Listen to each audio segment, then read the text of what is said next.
সবচেয়ে ইয়াং মাটি কোনটা ছিল? সবচেয়ে বয়স্ক মাটি সেই অক্সিজেন। অক্সিজেন নামটা কোথা থেকে আসছে? অক্সাইডের পরিমাণ বেশি। কি অক্সাইড? আয়রন এবং অ্যালুমিনিয়াম। এখানে আয়রন অক্সাইড এবং অ্যালুমিনিয়াম অক্সাইডের থেকে অ্যালুমিনিয়াম অক্সাইডের পরিমাণ বেশি না আয়রন অক্সাইডের? আয়রন অক্সাইডের পরিমাণ বেশি। আয়রনের কোন অক্সাইড কন্ডিশন? এটা কি ফেরিক না ফেরাস? ফেরিক। ফেরিক থাকলে কালারটা কেমন হয়? লাল। ফেরাস থাকলে ভেরিয়েশন কালার হতে পারে, গ্রে হতে পারে, গ্রিন হতে পারে, ব্লুইশ ইয়েলো হতে পারে, ইয়েলোশ ব্লু হতে পারে, অরেঞ্জ কালার হতে পারে, এনিথিং। ওকে, এটা depending on iron containing mineral. আচ্ছা, মুক্তা অ্যারেঞ্জ নাও। যদি কোনো হরাইজন না থাকে তখন আমরা তাকে কি সাইড বলি?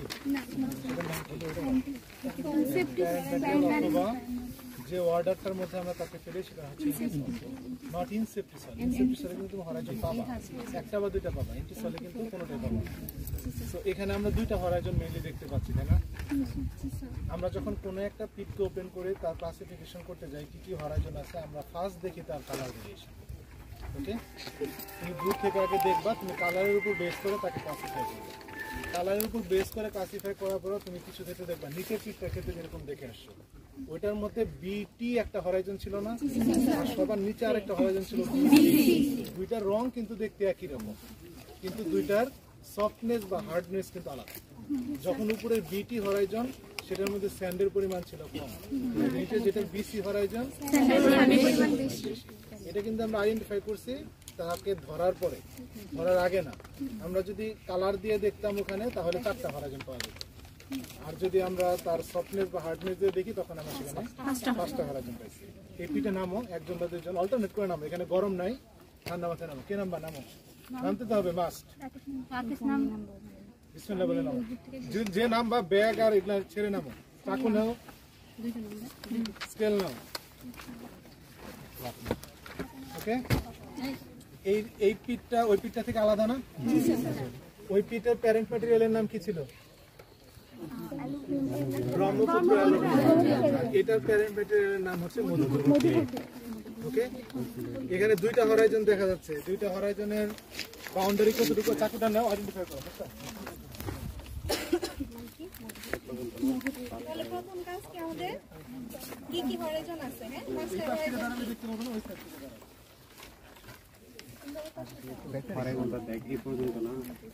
দেখো দুইটা হরাইজন আছে, একটা হরাইজন কোনটা করে দিস কাটা দেখো, আরেকটা হচ্ছে বি। ফার্স্টে আমরা কি দেখব? হরাইজনের ক্ষেত্রে কয়টা জিনিস দেখছি আমরা? বাউন্ডারি, এই হরাইজনের ডেপথ কত? দেখো এদিকে 15 সেন্টিমিটার। 15 পর্যন্ত দেখো।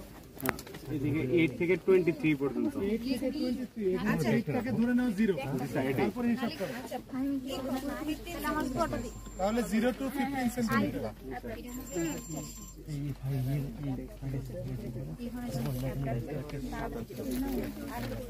হরাইজনে তাড়াতাড়ি একদম হুট করে আরেকটা বি হরাইজনের ডেপথ 77 পর্যন্ত। 0 কাউন্ট করো। 0 ম্যাম 23 থেকে 100 পর্যন্ত। 23 0 ধরলে 77। আচ্ছা, তাহলে ওইখানে লিখতে, তাহলে 15 প্লাস হবে না? 15 পর্যন্ত। তাহলে 15 প্লাস 100 পর্যন্ত। আবার নিচে যে হরাইজনটা, এই হরাইজনটা আমরা বলতে পারবো যে 15 থেকে এত সেন্টিমিটার। 15 to 100 plus. নিচে বাউন্ডারি কি আমরা জানি না। সো প্রথম হরাইজনটা হচ্ছে 0 টু 15, পরেরটা 15 টু 100 প্লাস। ওখানে 5টা হরাইজন ছিল, তাহলে কয়টা বাউন্ডারি ছিল? 4টা। আর এখানে হরাইজন কয়টা? 2টা। বাউন্ডারি কয়টা? একটা। এবার তাহলে দুইটা হরাইজনের বাউন্ডারির ডিস্টিংনেস এবং টপোগ্রাফি, এই দুটো জিনিস দেখো। ডিস্টিংনেস কি আর টপোগ্রাফি কি? ডিস্টিংনেস হচ্ছে কত ক্লিয়ারলি আমি দুইটা হরাইজনকে আলাদা করতে পারি, আর টপোগ্রাফি হচ্ছে সেটা কি স্মুথ নাকি ওয়েভি নাকি রেগুলার না ব্রোকেন। এটা ডিস্টিংনেস কি হবে? ডিস্টিংনেসের টোটাল ক্লাস হচ্ছে 4টা: ক্লিয়ার, অ্যাব্রাপ্ট, ক্লিয়ার, গ্রাজুয়াল এবং ডিফিউজ। এটা কোনটা? 0 থেকে 2 সেন্টিমিটারের মধ্যে তাই ডিফারেন্সটা বোঝা যায়, নাকি 2 থেকে 5 সেন্টিমিটারের মধ্যে? 0 থেকে 2 0 থেকে 2, তাহলে অ্যাব্রাপ্ট। তাহলে হরাইজন বাউন্ডারিটা হবে অ্যাব্রাপ্ট, সরি ডিস্টিংনেসটা হবে অ্যাব্রাপ্ট। আর টপোগ্রাফিটা কি হবে?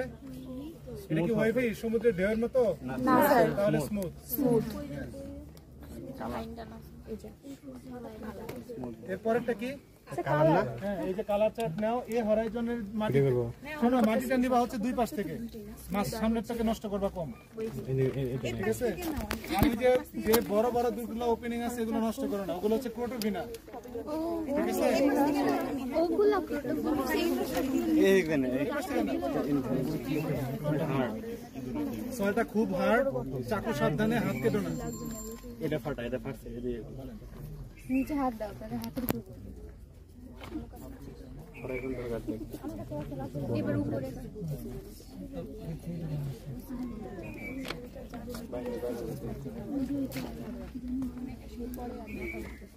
কালার এই যে এই আরেকজনকে দাও ওরা তো কাজ করতেছে মেয়ে তো এটা ম্যাম বি হলের মতো বের করে দিন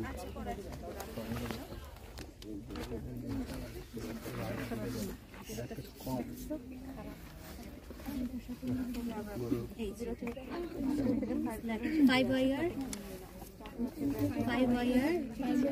6 by 6.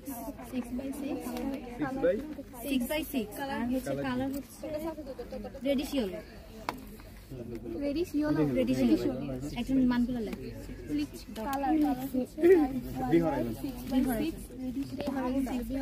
সাদা সাদা অংশ this is the accumulation of clay okay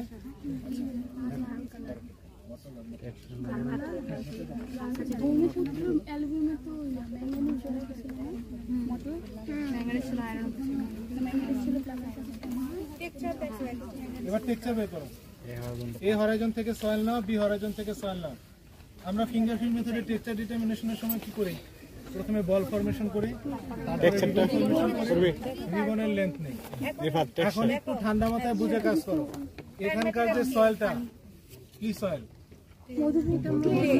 clay soil অবশ্যই এটা বল ফরমেশন করবে মাস্ট রিবনও ফরমেশন করবে সেটাও মাস্ট এবং রিবনের লেন্থটা লাস্টে হবে 5 সেন্টিমিটারের উপরে সো 5 সেন্টিমিটার উপরে যেহেতু হবে এটা আমরা শিওর সো তার স্মুথনেস এবং এটা অবশ্যই সহজ তুমি যদি না বুঝে কাজ করো তাহলে শুরু থেকে করো কর কেউ অনেক স্মুথনেস আর গ্রিননেস দেখতে এত মাটি লাগে না অল্প আর পানি দিয়ে এখন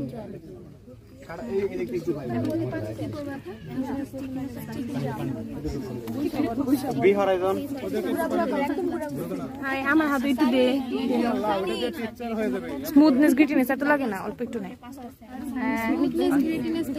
একটু পানি দিয়ে হ্যাঁ একটু দিলে হাতের তালুতে নাও নিয়ে রাখ করো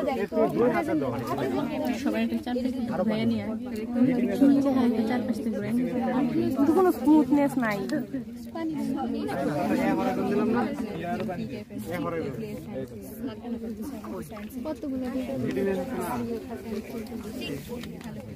এই কি রে বলবি না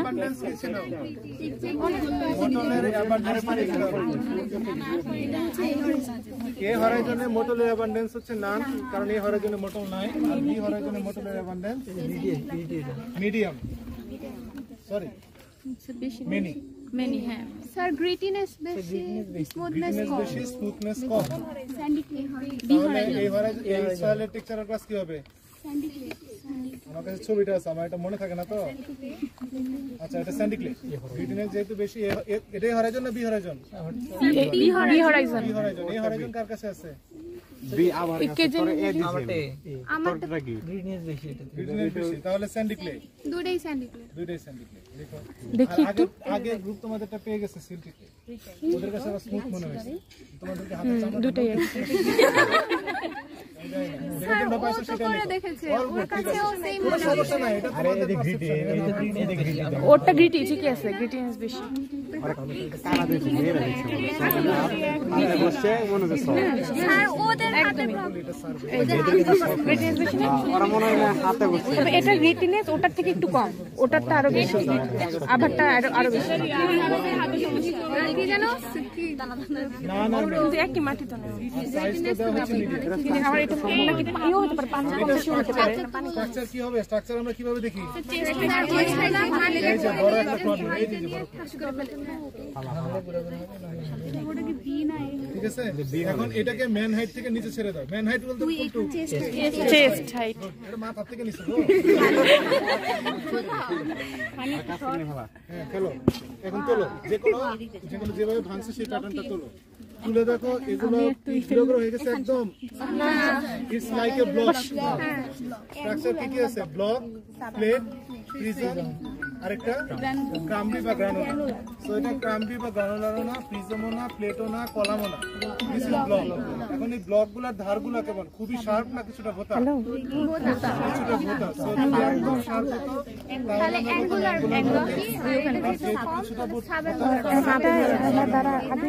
আমি একটু যে ট্যুরে আসছি তো, আমি তোর একটু পরে ফোন দিতেছি, 5 মিনিট পরে দাঁড়া, আমি তো জানাচ্ছি। এ এবং বি দুইটারই সাব অ্যাঙ্গুলার ব্লক স্ট্রাকচার। এবার আসো কনসিস্টেন্সি। কনসিস্টেন্সি কি?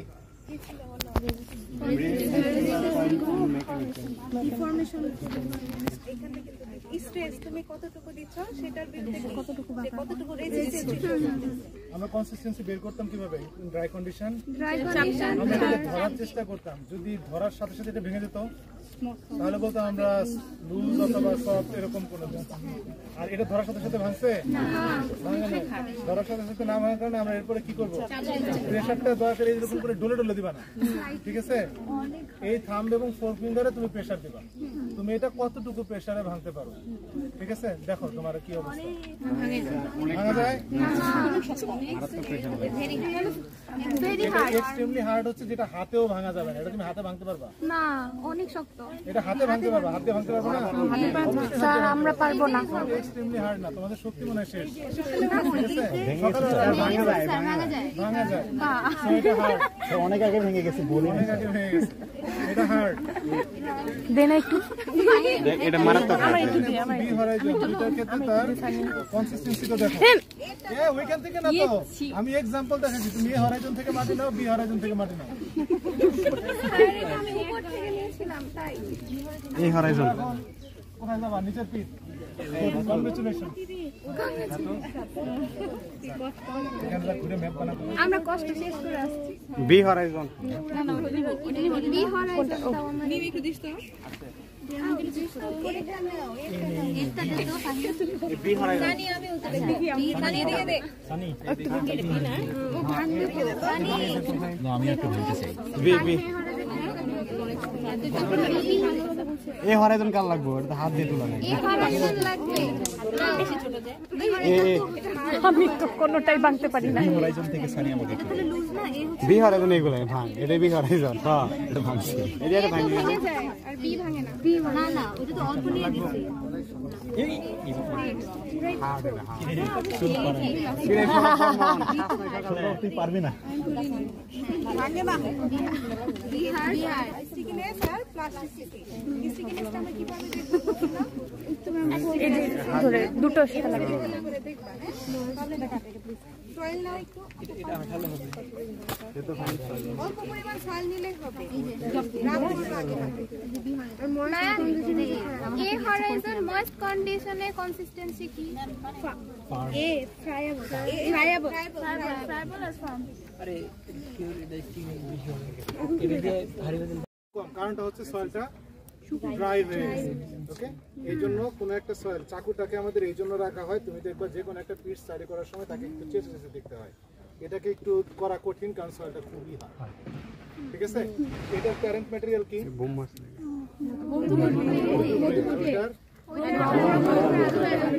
এটা মধুপুর ক্লে। এখানে ক্লের পরিমাণ বেশি না কম? বেশি। তাহলে এই সয়েলের পোরোসিটি বেশি না কম? বেশি। এই সয়েলের ওয়াটার হোল্ডিং ক্যাপাসিটি কেমন? বেশি না কম? বেশি। আর স্যান্ডের ক্ষেত্রে স্যান্ডের পোরোসিটি কতটুকু? কম। তার ওয়াটার হোল্ডিং ক্যাপাসিটি কেমন? কম। কিন্তু এই সয়েলটা ওয়াটারকে হোল্ড করে রাখতে পারে না।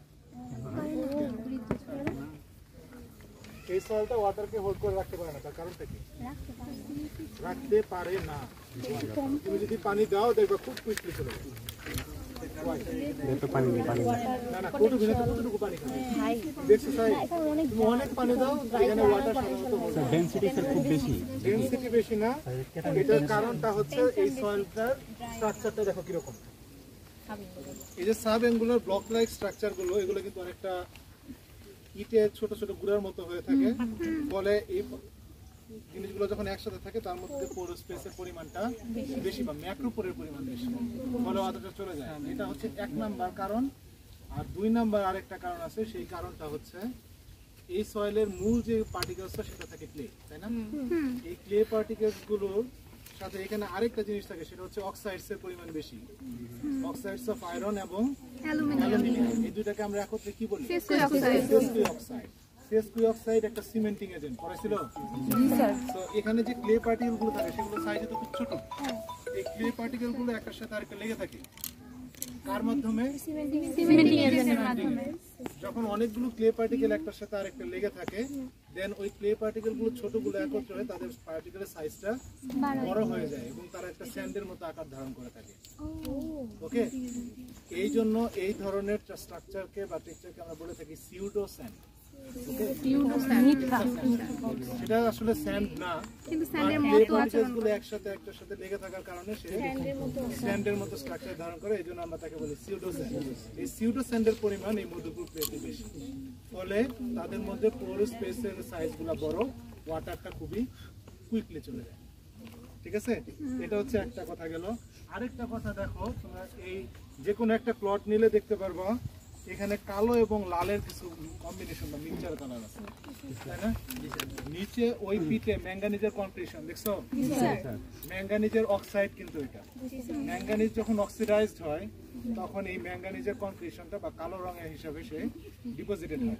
স্যার তুমি যেখানে বসে আছো তার নিচে দেখো, ওটা কিন্তু ম্যাঙ্গানিজ না, ওটা কি? Human activity. কোনো সময় হয়তো এখানে পিটটা ওপেন করছিল, ছাই বা কয়লা কোনো কিছু রাখা হয়েছিল সেটা। কিন্তু এখানে যেটা দেখা যাচ্ছে আমার হাতে যেটা, অথবা তোমরা যে কোনো একটা ক্লথ নাও, দেখো এখানে লাল এবং কালো একটা মিক্সচার দেখতে পাবো। ক্লথগুলো যদি না পাও তাহলে ভাঙো, এরকম ভাঙলে দেখতে পাবো, দেখা যায় লাল এবং কালোর কম্বিনেশন।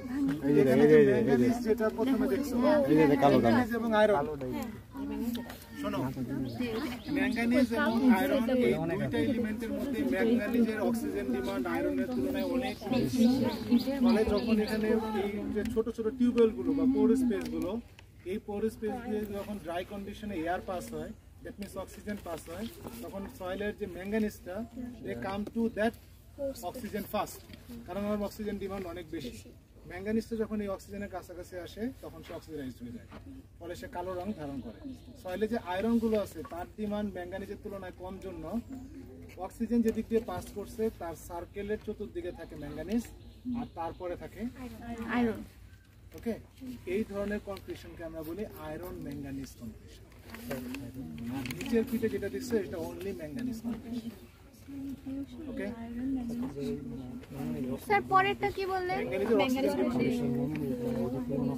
অধিক পরিমাণ অক্সিজেন, অথবা অক্সিজেনের পরিমাণ র্যাফিনিটিতে বেশি থাকে। কালো যে কালার পরিমাণটা বেশি হওয়ার কথা না, কালো যে কালার ওই পরিমাণটা বেশি হওয়ার কথা, কিন্তু এই সয়েলে তো ম্যাঙ্গানিজের পরিমাণ কম, যতটুকুই আছে সেটা অক্সিডাইজ। ম্যাঙ্গানিজের পরিমাণ তুমি বেশি পাবে নিচের সয়েল, এই সয়েলে বেশি হচ্ছে আয়রনের পরিমাণ বেশি, এই জন্য তুমি এখানে লালের পরিমাণটা বেশি দেখতে পাবে। এখানে দেখো দুইটা জিনিস, একটা গাঢ় লাল, একটা হালকা, তাই না? যে জায়গাটুকুতে গাঢ় সেটা হচ্ছে অক্সাইডস অফ আয়রনের ডিরেক্ট ডিপোজিশন, আয়রন কন্টেনিং যে ক্লে মিনারেল গুলো তার ডিপোজিশনের পরে একদম গাঢ় রঙের লাল রং হয়। আর যে বাইরে যে হালকা সাদা অংশগুলো যেটা হচ্ছে ক্লে অ্যাকুমুলেশন। ঠিক আছে, ক্লিয়ার? বোঝা গেছে? ওইটার সাথে এটার পার্থক্য আছে? ভাইভাতে প্রচুর প্রশ্ন হয় এই দুইটা পিঠ থেকে। তুমি কি কি হরাইজন দেখছো, এখানে ওয়াটার মুভমেন্ট বেশি কেন, কম কেন, আয়রন ম্যাঙ্গানিজ কনক্রিশন কখন হয়, এই সব কিছু। ঠিক আছে, আর আর কিছু এই পিঠ সম্পর্কে বলার নাই তোমাদের কোনো কিছু। ও পিএইচটা করো, দুইটা হরাইজন থেকে সয়েল না, তার পিএইচটা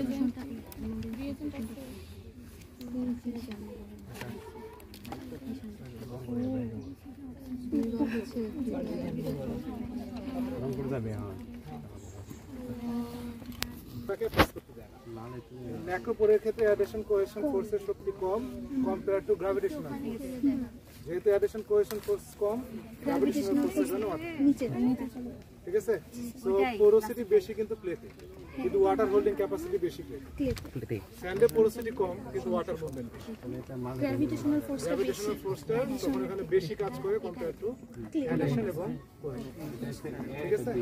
আর এই সয়েলটার ক্ষেত্রে ক্লে পার্টিকেলস গুলো একটার সাথে আরেকটা লেগে থাকার কারণে দে আর ফর্মিং সিউডো স্যান্ড, ফলে তাদের পোর সাইজ গুলো বড়, ওয়াটারটা খুবই ওয়াটারটা যে ফোর্সের মাধ্যমে সয়েল পার্টিকেল এখানে লেগে থাকে, একই পার্টিকেল হলে অ্যাড আর ডিফারেন্ট হলে কো। এই অ্যাডহেশন এবং কোহেশন ফোর্সটা স্যান্ডি সয়েলের ক্ষেত্রে গ্র্যাভিটেশনাল ফোর্সের তুলনায় উইক থাকে, ফলে ওয়াটারটা যেটা থাকে সেটা পাস হয়ে যায়। ঠিক আছে? কিন্তু ক্লের ক্ষেত্রে অ্যাডিশন কোহেশন ফোর্সটা এতটাই স্ট্রং থাকে কারণ ফোর সাইড ছোট, ওয়াটারটাকে সে ধরে রাখতে পারে। দ্যাটস ওয়াই এখানে ওয়াটারটা কোহেশন বললেই তো হয় যেহেতু পানি শুধুমাত্র পানি। কেন ওয়াটারের সাথে তো ওয়াটারের অ্যাট্রাকশন আছে, দুইটা ওয়াটার মলিকুল পাশাপাশি সেটার অ্যাট্রাকশন আছে। অ্যাডিশন হ্যাঁ, ও তো একই, আর অ্যাড হচ্ছে আলাদা। সংশক্তি আর ওকে স্যার, থ্যাংক ইউ।